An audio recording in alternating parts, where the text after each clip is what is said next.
我为了逼美女总裁老婆离婚，简直无所不用其极，甚至还把刚刚出了车祸的她推下了楼，只为了讨好我那虚伪的养父母一家。可是他们在利用完我以后，直接制造一场大火将我处理了。此后我才知道，原来我那总裁老婆爱惨了我，她为了给我报仇，直接将养父母一家全部给送进了监狱。但最后做完这一切，她却含泪死在了我的墓前，哽咽地质问我为什么不能回头看一眼她。如今我重生回了唐冰岩即将离开江城的日子，前世老婆临走前还将严氏集团转让给了许家，也正因为严氏集团的转让，让许家一飞冲天，成为了日后难以撼动的超然存在。这一次许家还想借用我是许家人的身份，免费吞下严氏集团。做梦，时间还来得及。冰岩，等我。半小时后，许天顺着记忆，焦急地赶到了江城第一医院。他在心里不断地祈祷着，别签，千万别签那份合同。他不知道冰岩出了什么事，他只依稀记得许家人曾经说过，严氏转让合同是唐冰岩在医院签的。然而，就在许天冲进医院准备寻找唐冰岩所在的病房时，一道愤怒的声音响起：许天，你怎么在这里？突然，医院大厅缴费处，唐冰岩的助理陈潇潇满腔怒火地冲到许天面前，挡住了他的去路。没等许天心急地询问唐冰岩在哪，被陈潇潇握在耳旁处的手机内忽然传来了一道男声。陈潇潇闻言缓了缓神色，一边拦着许天，一边温声道：林医师，唐总拖了1天才来医院，院长说伤势太严重，他也束手无策，麻烦您快点赶过来，我在医院门口等您。电话挂断后，陈潇潇才抬起头来，那双充满冷意的眼睛瞪向了许天，脸上写满了厌恶与愤怒。对上陈潇潇那双怒不可遏的眼睛，许天心中忽然生出了一股不好的预感。陈助理，冰岩他现在情况怎么样？许家人来了吗？冰岩不能签那份严氏转让合同，你快带我去找他。够了！陈潇潇强忍着心里的怒火，指着医院大门口，一字一字地讽刺道：许天，都到了这时候，你装什么装？唐总情况怎么样？你自己做了什么？你不知道吗？许天闻言面色骤然一白，他记得起来了。昨天晚上，许家人为了设计那一场出轨，打电话给远在帝都谈合作的唐冰岩，说他被人打伤了。唐冰岩毫不犹豫丢下合作商，连夜从帝都赶过来江城。结果因为车速太快，在半路中出了车祸。他记得上一世那场车祸挺严重的，唐冰岩因此还留下了案底。所以昨晚唐冰岩误以为把他抓奸在床，在楼梯道上要他解释的时候，他听了许日新的挑唆，还无情地推了唐冰岩一把。结果那一把直接将出了车祸还强忍着剧痛的唐冰岩推下了楼，他当场便倒在地上起不来了。可他还以为唐冰岩是在装，是想让他心软。他硬是冷血无情地看着他疼到全身发抖，直至晕迷。他最后笑着问他是不是厌恶他，已经厌恶到可以亲眼看着他死的地步。他回答是。而第二天醒来，唐冰岩就把那张离婚协议书甩在了他脸上。许天不敢想了，他不敢去想那时的唐冰岩心里该有多痛。对不起，我现在就去病房看他，你相信我，我再也不会跟他提离婚这2个字了。许天捏紧手中的离婚协议，心中一阵悔恨，他立即转身便准备去找唐冰岩。可他的话换来的是陈潇潇的讽刺与冷笑。他拦在许天面前，吐出的话比以往还要冰冷刺骨。许天，你真的好狠啊！你非要害死唐总才甘心吗？你知道唐总昨天的伤有多严重吗？我今天在检查车的时候，满座店全是血，可他第一时间去的不是医院，而是来找你。他还在傻傻的担心你被打伤严不严重。可是你在干什么？你在跟其他不三不四的女人翻云覆雨。许天，我求你放过他吧，别再伤害他了好吗？他20几年来从来都没有这么卑微过，你真的践踏了他所有的高傲与偏爱。陈潇潇一字一句像千万根针一样扎在许天的心里，他从来没有哪一刻这么自责悔恨过。许天，你上一世真是个混蛋，这么好的老婆不要，非要受许家人挑唆屡次伤害他。许天手指攥得有些发白，他猛然转头看着眼泪在眼眶打转的陈助理，他铿锵有力，字入肺腑地道：陈助理，我许天用命担保，今天起我绝对不会再让他受一点伤害，这婚除非我死，否则绝不离。话毕，许天转身便消失在房门处。陈潇潇看着许天离去的背影，听着耳边回响的那一段话，整个人都怔愣在了原地。他说什么？用命担保不会再伤唐总的心，这真的是许家废物能有的气势吗？这真的是许天能说出来的话吗？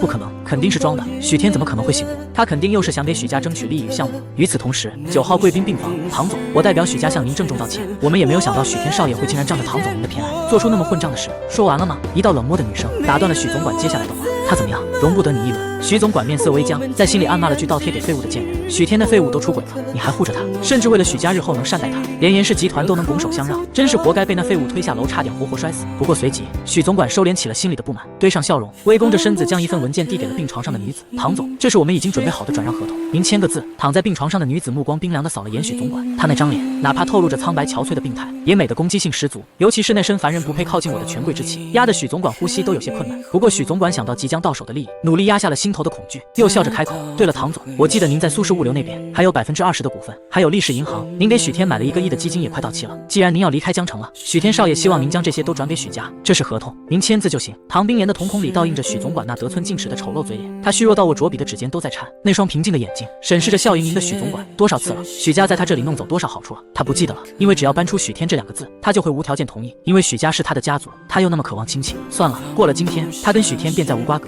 而这些东西本来就是给他的。好，我签了这字，什么都结束了，一切都要结束了。唐冰岩指尖微颤，他捏紧笔，就要在转让合同上落下自己的大名。可就在这时，病房门忽然被一股大力推开。许天看着被唐冰岩握在手里的那几份合同，气得呼吸都差点提不上来。他强忍下对许家的憎恨，冷静地看向病床上的女子，瞬间他眼眶发红，自责到全身都在颤抖。冰岩右手骨折，膝盖骨裂，背后位置上加伤，缝了10几针。他老婆车祸伤得那么严重，前世他竟然会听信许日新这个好大哥的话，觉得他是在装，是想博取他同情。他怎么可以这么混账？你想要的资产，我已经安排好律师转移到你名下了，等办完离婚手续后就可以进行交接。严氏集团也如你所愿转赠给许家，你没必要忍着对我的反感亲自来确认，你可以走了。唐冰岩没胆抬头去看许天，他怕他多看一眼就会心软地舍不得放他走。他右手微颤地握着笔，佯装镇定地开始签字。然而撕拉撕拉，许天夺过唐冰岩手中的文件，在许总管那一脸鄙夷阴险的目光下，直接撕成了碎片。许总管整个人呆滞了3秒。许天少爷，你疯了？这是严氏集团的转让合同，唐总之前答应过要转给许家的。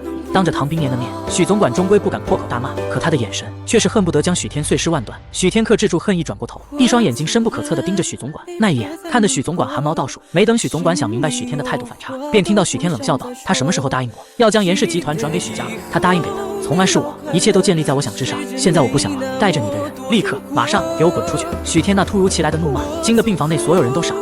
许总管不可置信地瞪着许天，气得牙齿都在哆嗦。他不敢相信，一个小小的养子竟然敢这么跟他说话。要不是看到他还有利用价值，要不是看到唐冰岩非他不可，这废物早就被许家抛弃了。这废物竟然不仅不对许家感恩戴德，还敢反抗许家的决定，反了，真是反了他了。不过饶是许总管再如何愤怒，也不得不顾及一旁的唐冰岩。很快他强压下心中的怒火，开口：“许天少爷，你可别开玩笑了，你从小就被许家收养，许家养了你20多年，你的不就是许家的吗？快让唐总把合同签了，你这样会让家主跟夫人失望的。”每一次他搬出来亲情来威胁许天，许天都会妥协，他相信这一次肯定也一样。然而我不想再说一遍。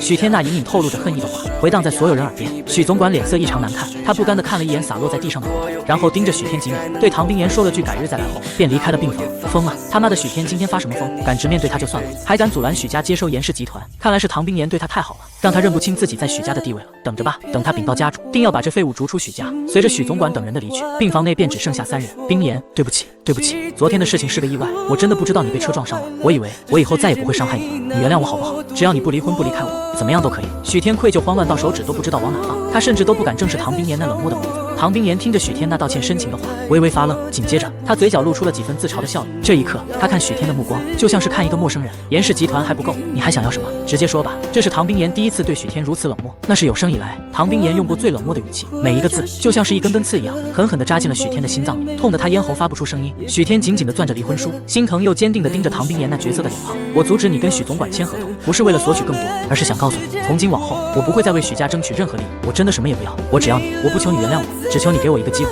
让我弥补我之前的过错，不要跟我离婚好不好？若是换作平常，许天说出这样的话来，唐冰岩大概早就已经不顾一切地将心掏出来了。但是这一次，唐冰岩心里却没有半分喜悦与兴奋，有的只是悲戚，因为每一次都是在有求于他的时候，许天才会放低姿态，他一次次的相信，换来的最终都是一次次血淋淋的伤害。你何来错？是我错了。唐冰岩闭上了眼睛，不愿再看许天，他不敢再去看他。这个男人是他爱了数年的人啊，是他用命都想保护的人。可是昨天他却想要他的命，但是他为什么这么不争气？为什么哪怕昨天晚上他推他下楼，甚至亲眼看着他昏迷致死，他依旧舍不得恨他？有的只是寒心失望。不过很快，唐冰岩收拾好了心情，眸色再次恢复平静。好了，不用说了，既然离婚协议书你带来了，那就签好字交给阿卫吧。你还想要什么？跟阿卫对接，只要我有，我都给你。我累了，签完字你就走吧。说着，唐冰岩看向了旁边的保镖，保镖立即拿出笔挡在了许天面前。许天望着唐冰岩那张苍白的脸，真的好想喊出声：我重生了！我知道上一世错的有多离谱，我真不会再伤害你了。从今往后，我一定会用余生来保护你。可是这么离谱的事情谁会相信？他恐怕只会觉得他为了戏弄他，连这种谎话都编出来了，之后更心寒吧。许天，你还真有脸来这里！就在许天冥思苦想着怎么继续跟唐冰岩解释时，一道愤怒的声音蓦然响起。只见陈潇潇带着一个中年医生和护士快步走进了病房。他看到唐冰岩伤况还算稳定，这才重重松了一口气。随后他转身，面如寒霜地扫向了许天，每一个字都带着歇斯底里的怒火。你是看唐总还没有被你害死，还吊着一口气，所以你想再过来添一把火吗？你还要拿离婚来威胁唐总？后面还说了什么？许天没有听下去，他那双眼睛正死死地盯着跟随陈潇潇一同而来的医生林童，被吹捧成本市最厉害的骨科医师。可经历过一世的许天却非常清楚，这个林医生就是个空有其表的禽兽。他那些所谓的医学名誉一大半都是借着关系欠来的，若非1年后被他致死的那位老者身份不凡，他背后的关系压不住，许天也不会在热搜上注意到那起医亡事件。他怎么会出现在这？前世害了唐冰岩的庸医就是他吗？他记得当时那庸医说唐冰岩必须立刻手术，而且手术成功的几率非常高。想到这里，许天并未立刻阻止林童治疗，疗，而是静静看着林童，准备听听他的诊断结果。陈助理，你越界了，唐总。陈潇潇深吸口气，不甘地瞪了一眼许天，然后将林童带到虚弱的唐冰岩身前。林医生，这位就是我刚刚在电话里说的唐总。唐总久仰，我先给您检查一下伤势。然而还没等林童碰到唐冰岩的手腕，唐冰岩条件性的将手往后一缩，紧接着陈潇潇赶忙掏出一块丝巾盖在了唐冰岩的手腕上，再抱歉地朝林医生解释，不好意思，唐总对异性有洁癖，您担待一下。林童微微怔了一下，讪讪地笑了笑，随即立即面色凝重起来。唐总，您这伤拖了得有12个小时以上了吧？本来伤的还不重，但是几个小时前你后背和小腿又是第2次受伤，后背第2根肋骨有碎裂的症状，腹腔和胸腔都受到了严重的创伤，如果不及时进行手术，恐怕会导致半身瘫痪。最后半句话轰得在场所有人心脏都停止了。半身瘫痪真的如院长所说这么严重吗？陈潇潇有些惊骇，忍不住质疑道。可唐总看起来并没有那么严重啊，怎么会这样？那是因为他伤在内脏，内伤在短时间内用肉眼是看不出什么的。林童看了眼陈潇潇，神情十分木肃，一旦错过了最佳手术时间，恐怕这辈子都只能在轮椅上度过。听着这判决生死的话，陈潇潇跟阿卫两人脸色刷的一片惨白，随即那愤怒的眼神倏然扫看向身体微颤的许天，都是他，要不是他，唐总怎么会伤得这么严重？林童瞧的两人的脸色有些暗暗得意，他可是早早便听说唐总身份不凡，今天他展露的这一手医术定然能攀上唐冰年。这么想着，他轻松笑道，不过你们不用担心，我已经制定了医疗方案，只要唐总配合我们，今晚就可以手术，我有信心保证手术成功率在80%以上。好，麻烦林医生了，还请您赶紧安排手术。陈潇潇已经被半身瘫痪这个词吓到，几乎毫不犹豫的点头同意，赶紧催着进行手术。唐总放心，这次手术有我在，万无一失。林童喜上眉梢，等手术一成功，他就是唐总的救命恩人。到时候，然而就在陈潇潇准备和林童准备手术事宜的时候，许天猛地抬起头来，脸色阴沉的仿佛要杀人，他一步横跨在了两人的面前，字字有力的降下一句话：不能让他治。林童微微一愣，随即不由皱起眉头。然而没等他开口，陈潇潇直接炸了：不让他治，你就这么迫不及待的想看到唐总半身瘫痪？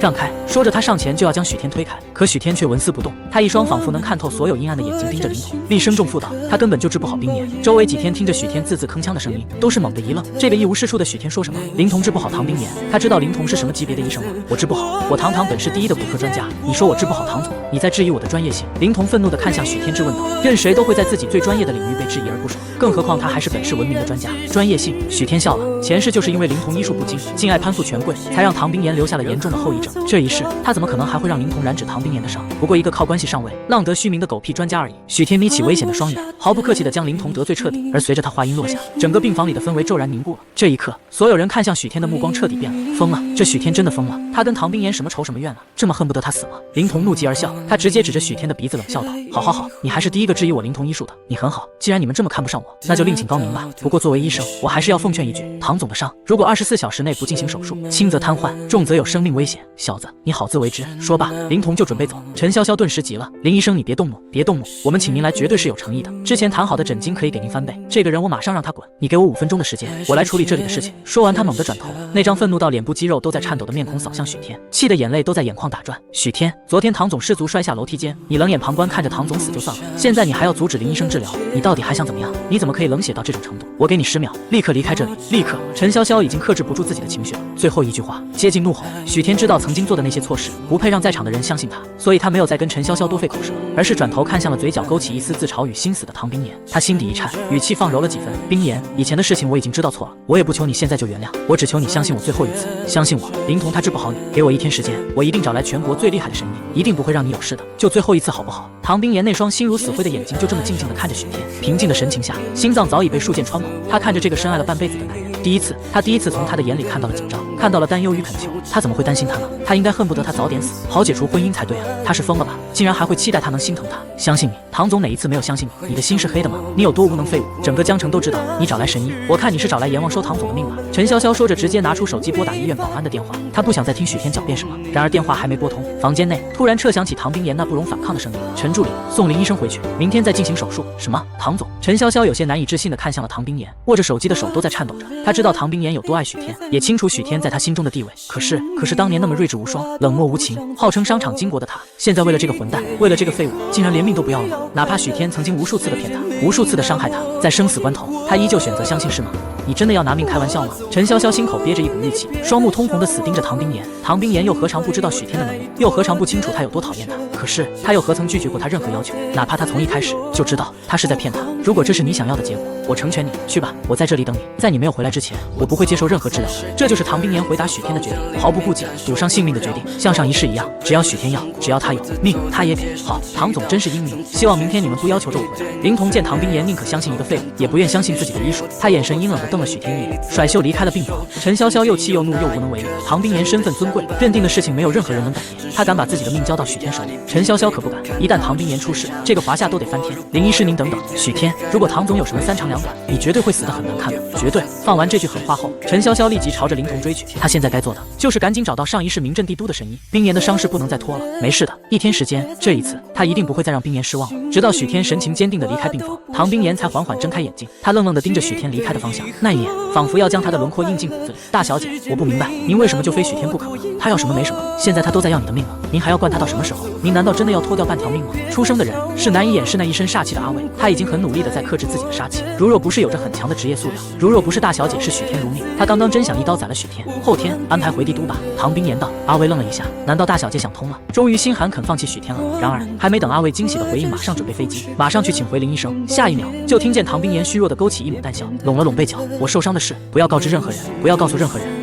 他的意思是，就算他要倒下，也不能倒在有许天的疆场，而是要倒在帝都，否则他不在了，家里人会把仇恨撒在许天身上是吗？顿时种种暴虐的情绪充斥着阿卫的双眼。大小姐就算是死了，还要给许天处理好后事，还怕帝都的人找许天麻烦。可许天呢？许天他在干什么？他在借着大小姐信任，一次一次的想要害死他。许天，你这一次最好别撒谎。如果大小姐真的死了，我就是拼了这条命也不会放过你的。阿卫跟陈助理对自己的不信任，许天并不在乎，他现在满脑子都在回忆神医上一世发生的事情，不知道是不是因为重生的原因，他对前世发生的事情记忆十分深刻。他记得上一世隐于市井的神医最近被大火活活烧死，因为身份的原因还上了热搜，时间好像就是15号。明天几个小时后，许天赶到了江城市长天街的一处小宅院前，木门上方挂着一块黑色的门匾，落着妙手神医4个大字。普通人看到这块门匾，恐怕会觉得哗众取宠，可重生一世的许天却清楚，这一块门匾是清朝皇帝亲笔题字赏赐的。张自珍的太爷爷是皇室专用御医，张神医，不管您提什么条件，我都可以满足，还请您救救我儿子，我就那么一个儿子啊！就在许天的眼皮子底下，此时一位看起来非富即贵正在大门前哀求着。许天看到这男人，觉得有些眼熟，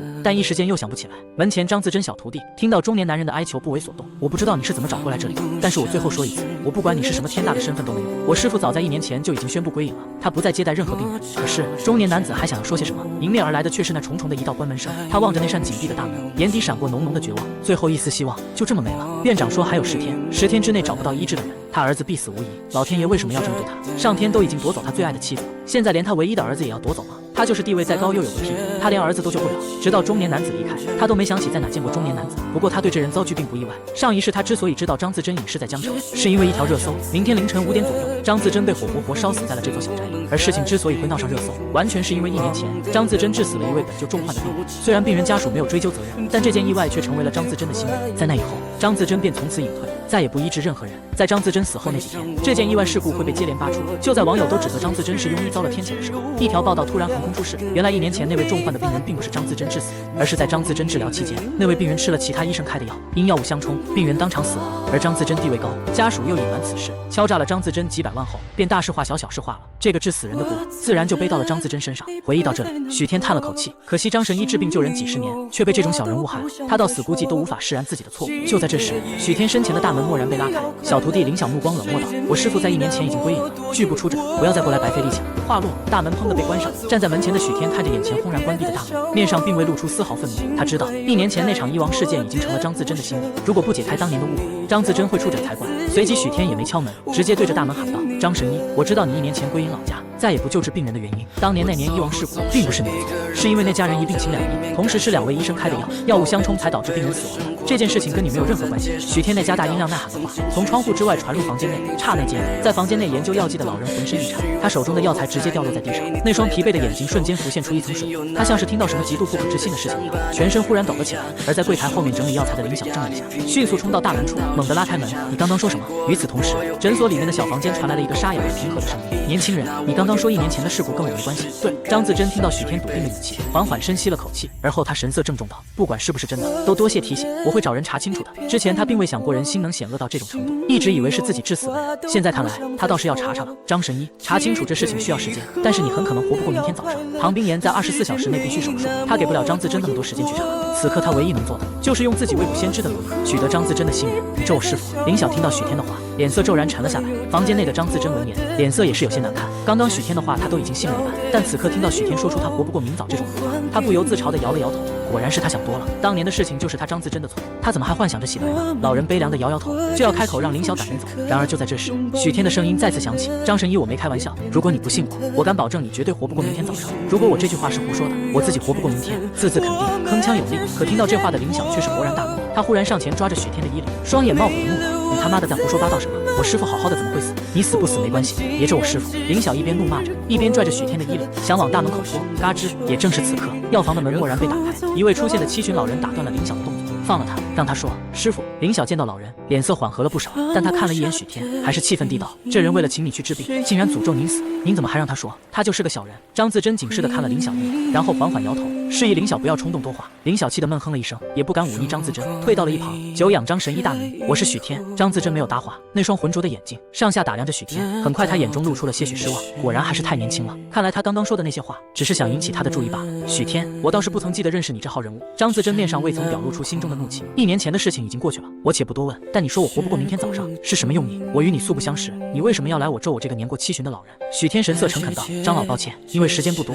我的一些话可能有所冒犯。我这次前来是想要请张老出手救我老婆，只要张老肯答应，我会帮张老化解一次性命之危。就凭你！”林晓不屑地瞥了一眼许天，他师父以前不知道帮多少有权有势的人治过病，师父但凡出点危险，不知道有多少人会主动出面帮忙，轮得到他？张自珍听着许瑜那狂妄自大的话，脸上也没有表露出半分情绪波动，他两眼毫无波澜地看着许天，语气带着一丝不悦地说：“我不知道你是怎么找到这里的，你既然知道我，还知道1年前的事情，想必也了解我的性格。求我治病的人不少，像你这么咒诅我死的，还真没一个。不过念在你我相遇也是缘的份上，我给你一个解释的机会。”显然张自珍已经动怒了，许天淡然一笑，语气间却是没有丝毫玩笑的意思。昨夜我做了一个梦，梦到这里发生了火灾，所以我今天就来这里，想提醒张老。许天话还没有说完，旁边的林晓直接打断道：“你这些话恐怕鬼都不信，滚出去！”张自珍冷眼看着林晓的动作，没有开口，显然默认了他要将许天轰出去的行为。许天也不恼，他自知自己的话没有什么信服力，毕竟做梦这借口确实可信度不高，而且事情没有发生，恐怕任谁都不会相信。他径直走到柜台前，拾过上面的笔，留下了自己的电话，转身对着张自珍笃定地说道：“明天凌晨5点15分左右，